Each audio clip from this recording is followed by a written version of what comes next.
ओम बाबा जी।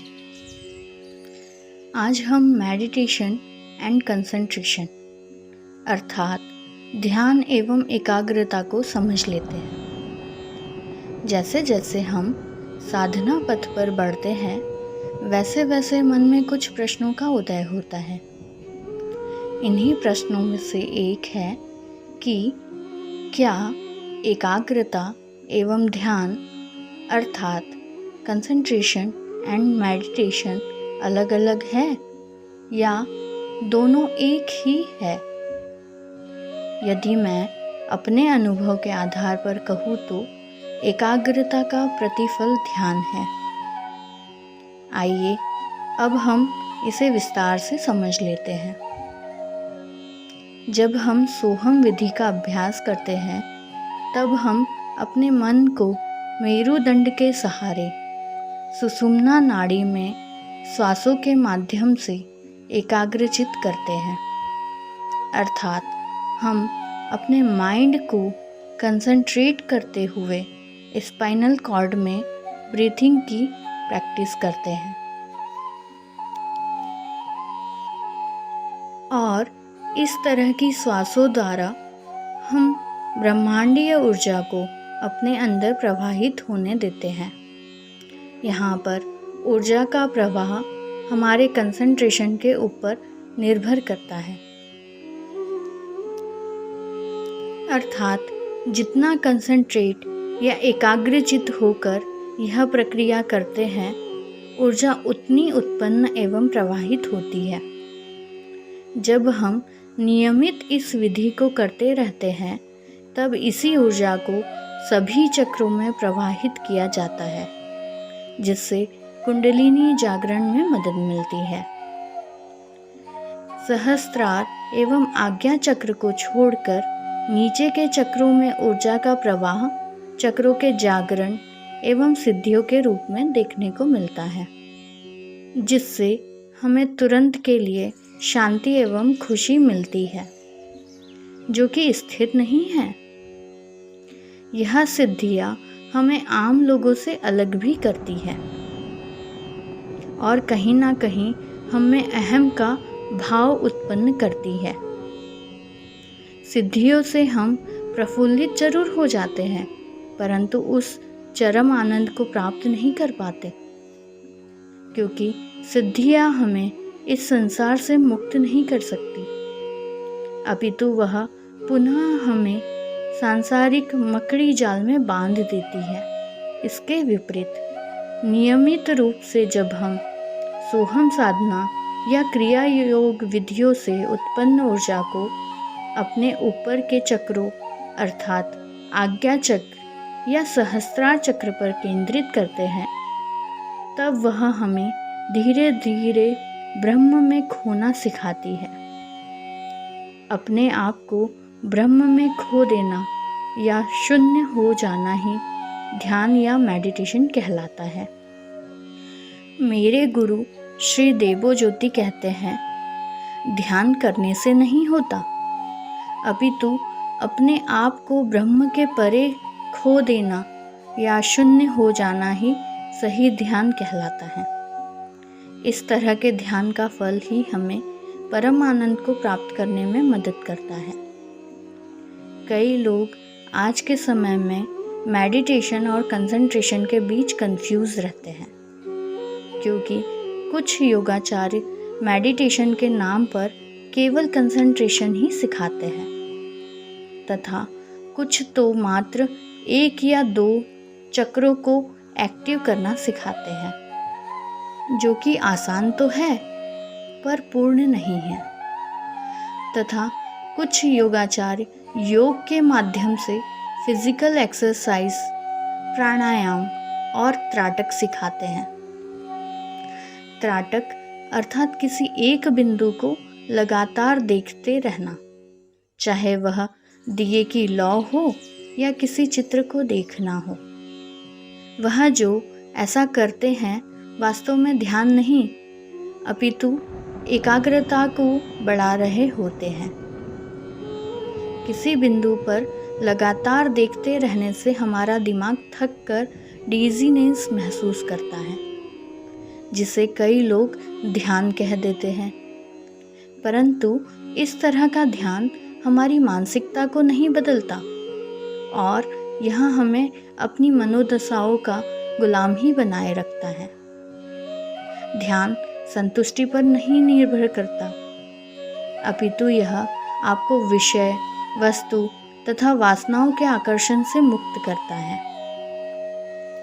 जब मैं 12 वर्ष की थी तब मैं त्राटक और प्राणायाम के माध्यम से ही ध्यान किया करती थी, परंतु असली ध्यान क्या होता है यह केवल क्रिया दीक्षा लेने के बाद ही समझ आया। पहले जब मैं मेडिटेशन किया करती थी तो मेरे लिए यह समझ पाना बहुत कठिन था कि ध्यान होता क्या है। क्या मुझे किसी ईश्वर या भगवान को इमेजिन करना है या किसी प्रकाश पुंज को अपने अंदर देखने की कोशिश करना है। मैं ऐसा इमेजिन करते हुए भी विचारों और विषयों के पीछे भटकती रहती थी, परंतु क्रिया योग की प्रविधियों को सीखने के बाद जो अपने आप ध्यान में जाती हूँ तब पाती हूँ कि मेंटल डायलॉग्स तो चल रहे हैं, पर मेरा उनके पीछे भागना बंद हो गया है। अर्थात एक विचार से उत्पन्न होने वाले हजारों विचारों का आना धीरे धीरे बंद हो गया है और मैं कब विचार शून्य हो गई होती हूँ पता भी नहीं चलता।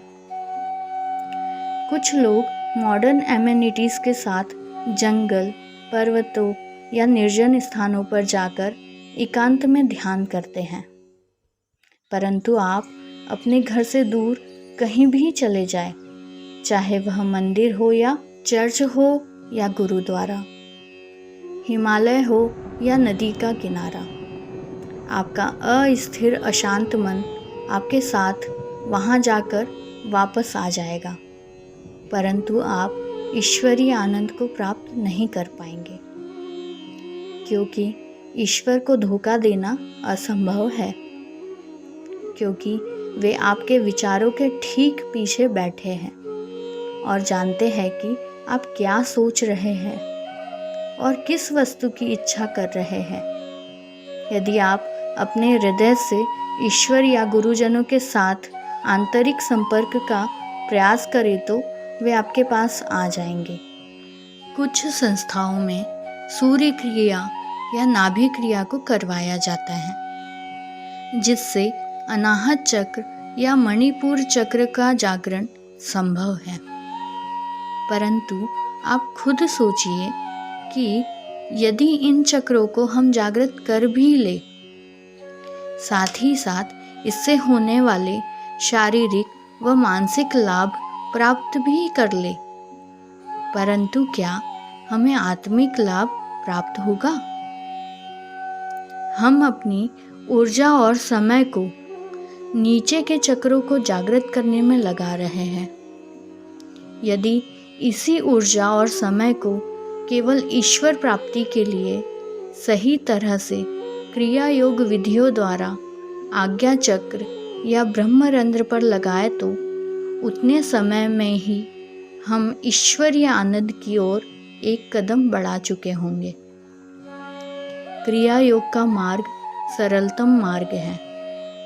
इसमें किसी चक्रों के जागरण को या शारीरिक लाभों को महत्व नहीं दिया गया है, क्योंकि यह उच्चतम मार्ग है, तथापि इसमें अपने आप सभी चक्रों का जागरण संभव है।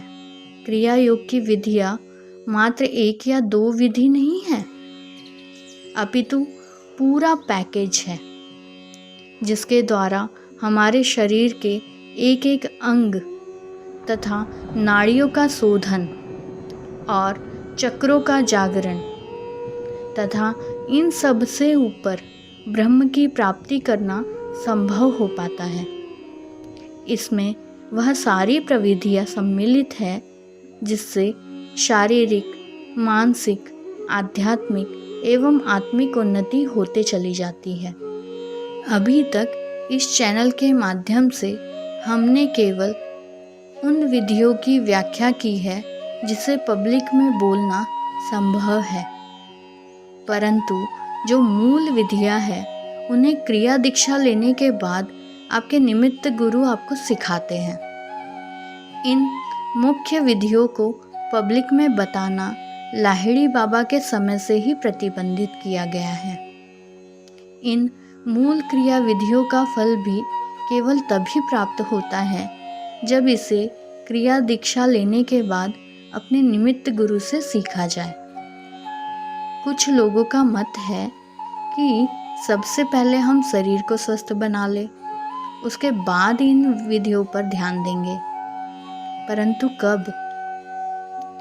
अगले क्षण हमारे जीवन में क्या घटित होने वाला है यह हमें पता नहीं है।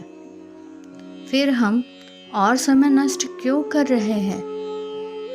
अपनी ऊर्जा और समय को सही ढंग से सही विधि पर लगाएं। आप तुरंत ही अपनी आत्मा में परिवर्तन को महसूस कर पाएंगे। परमहंस योगानंद जी कहते हैं, जब आप जानते हैं कि ईश्वर है और वह आपकी प्रतीक्षा कर रहे हैं, तो आपको तुच्छ सिद्धियों या वस्तुओं में अपना समय व्यर्थ नहीं करना चाहिए।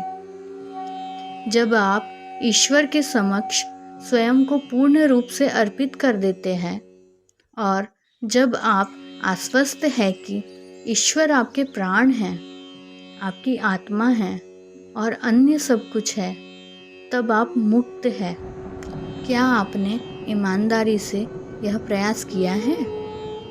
क्योंकि कोई भी आपको मुक्ति नहीं दे सकता जब तक कि आप इसे अर्जित ना करें।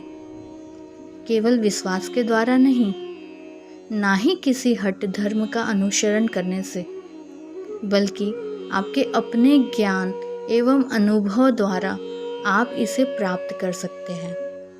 प्रतिदिन आप स्वयं से प्रश्न पूछें, यदि कोई ईश्वर है तो मैं उसे क्यों नहीं देख पाता? यदि संत जन है तो वे कहाँ हैं? इनके उत्तर आपको दिए जाएंगे। आप ईश्वर से और उनके संत जनों से संपर्क कर सकते हैं यदि आप क्रिया योग विज्ञान का अभ्यास करें तो। गुरुजी कहते हैं, मेरी एकमात्र इच्छा आपको सत्य प्रदान करने की है, जिससे आप भी वही अनुभव कर सके जो मैं करता हूँ। प्रार्थना की अपेक्षा क्रिया योग की प्रविधियाँ अधिक वैज्ञानिक है, इसीलिए वे दिव्य संपर्क की ओर अति शीघ्रता से ले जाती है। पहले जब मैं ईश्वर को केवल प्रार्थनाओं द्वारा खोजता था तो मुझे इसका परिणाम पाने में प्रायः अधिक समय लगता था। क्रिया योग सीखने और गहन भक्ति के साथ इसका अभ्यास करने के बाद इसके परिणाम मैंने कुछ मिनटों में प्राप्त किए हैं। भगवान कृष्ण गीता में कहते हैं कि ध्यान योग, तपस्या, प्रार्थना, भक्ति, कर्म या ज्ञान मार्ग की अपेक्षा अधिक उत्तम है। ओम बाबा जी।